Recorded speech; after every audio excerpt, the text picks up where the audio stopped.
atira a primeira pedra, ai, ai, ai, aquele que não sofreu por amor.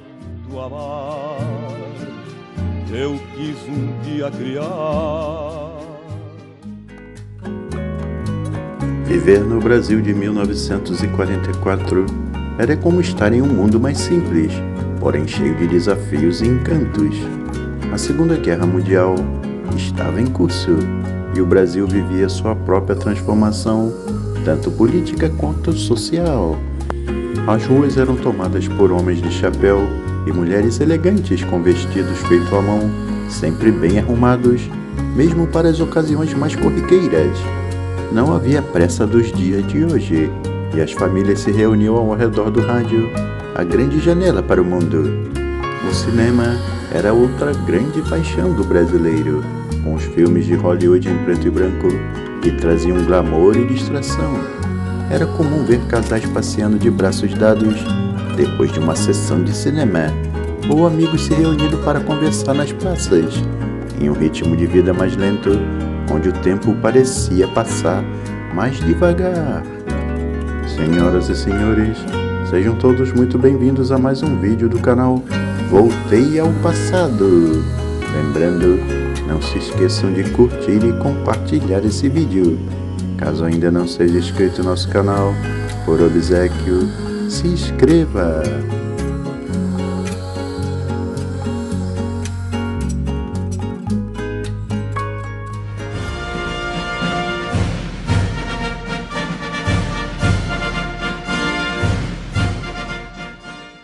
No de 1943, em meio a desafios da Segunda Guerra Mundial, o Brasil deu um passo corajoso e decisivo ao enviar a Força Expedicionária Brasileira, a FEB, para lutar no fronte europeu.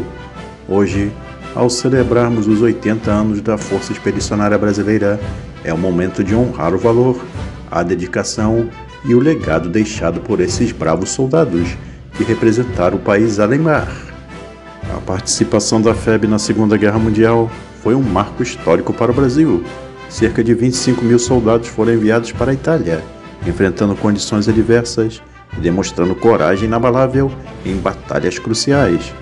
A FEB desempenhou um papel significativo nas operações aliadas, contribuindo pela libertação da Europa do jugo nazifascista. A trajetória dos pracinhas é marcada por exemplos inspiradores de coragem e solidariedade. Os soldados brasileiros enfrentaram o desconhecido, adaptando-se a um ambiente completamente diferente e, muitas vezes, hostil. Seus feitos nas batalhas de Monte Castelo, Montese e outras frentes demonstraram resiliência e determinação, ganhando respeito internacional. O legado da FEB transcende o tempo.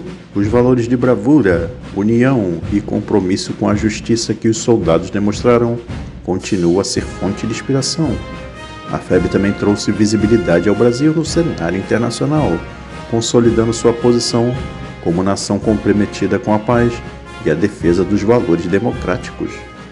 Ao celebrar os 80 anos da FEB, é essencial reconhecer e homenagear o sacrifício e a dedicação desses pracinhas. Suas histórias de coragem e abnegação devem ser lembradas e compartilhadas, especialmente com as gerações mais jovens, para que o legado da FEB continue a inspirar futuras gerações. A Força Expedicionária Brasileira permanece como um testemunho vivo da capacidade do Brasil de se unir em tempos de desafios globais e de contribuir para um mundo mais justo e pacífico.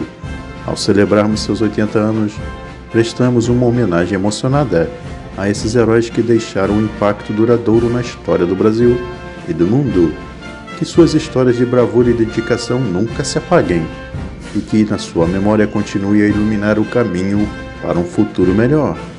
Essa é a homenagem do nosso canal RVC Carros Clássicos a esses verdadeiros heróis brasileiros. Lembrando que a cobra fumou! Senhoras e senhores, por gentileza, tomem seus assentos. Apertem os cintos que já vamos decolar. Meu nome é Renato e gostaria de convidá-los a vir comigo nessa viagem até o ano de 1944. Agora vamos aos fatos que marcaram o ano de 1944, tanto no Brasil quanto no mundo. No dia 12 de abril, o rei da Itália, Vittorio Emanuele III, abdicava seu trono. Vittorio Emanuele III foi rei da Itália de 1900 até o ano de 1946. No dia 6 de junho, os aliados invadem a Normandia como parte da Operação do Dia D, para libertar a França dos alemães. O Dia D é como o 6 de junho de 44 entrou para a história. Nesse dia, as tropas aliadas desembarcaram na Normandia, litoral norte da França, e deram início ao ataque contra os alemães, que ocupavam o território francês desde 1940.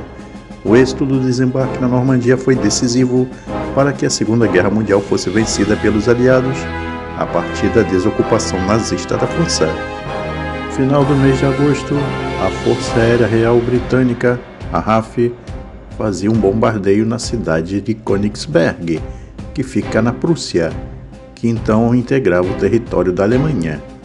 Também no final do mês de agosto, que a Força Expedicionária Brasileira, assim como a FAB, eram enviadas à Europa e se integravam ao 5º Exército dos Estados Unidos no norte da Itália. A FAB era constituída pela 1ª Divisão de Infantaria Expedicionária, a 1ª DIE.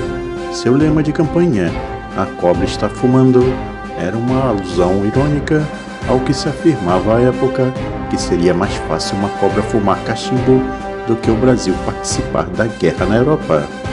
No dia 7 de novembro, Franklin Delano Roosevelt vencia a eleição para presidente dos Estados Unidos pela 4ª vez. Foi também em novembro que aconteceu uma forte erupção do Monte Vesúvio, na Itália. No dia 28 de março, era criado o Departamento Federal de Segurança Pública, o atual Departamento de Polícia Federal, pelo decreto-lei assinado pelo presidente Getúlio Vargas. No dia 19 de julho, o navio auxiliar brasileiro Vital de Oliveira era torpedeado pelo submarino alemão U-861.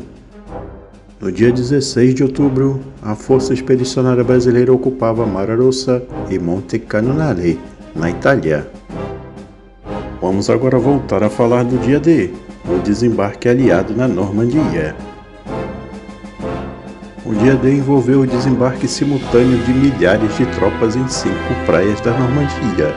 Com mais de um ano de planejamento, o dia D foi originalmente programado para começar em 5 de junho, que inicialmente foi considerado uma data que seria possível combinar mar calmo, lua cheia e maré baixa ao amanhecer. No entanto, tempestades levaram a operação a ser adiada em 24 horas. O dia D é um termo militar para se referir ao primeiro dia de uma operação. Tropas de paraquedistas transportados por aviões saltaram atrás das linhas inimigas na madrugada, enquanto milhares de navios se reuniam na costa da Normandia para o ataque principal. Embora esperasse uma invasão, os líderes militares alemães acreditavam que os ataques iniciais eram apenas uma tática para confundir. Planos para tentar enganar os alemães foram colocados em prática antes do ataque, o que levou os nazistas a esperarem a principal invasão ao longo da costa.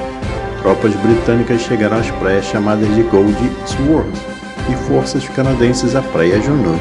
Soldados americanos conseguiram chegar à praia Utah, a mais ocidental delas, sem grandes problemas. Perto da praia de Omaha, contudo, os militares americanos sofreram sérias perdas. Pouco depois da meia-noite, 3 divisões de militares dos Estados Unidos e da Grã-Bretanha, transportadas por aviões, com mais de 23 mil militares e 13 mil aeronaves, decolaram para atuar nas áreas de ataque às praias. Os desembarques não teriam sido possíveis sem o forte apoio das forças aéreas e navais, que eram muito mais fortes que as dos alemães. No entanto, só no dia D 4.400 soldados das forças aliadas morreram e cerca de 9 mil foram feridos ou desapareceram.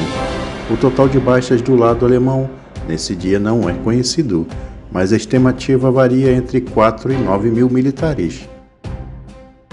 Gostaríamos de agradecer aos gentis amigos que assistiram até aqui nosso vídeo. Lembrando, não se esqueçam de curtir e compartilhar. Se ainda não for inscrito no nosso canal, se inscreva.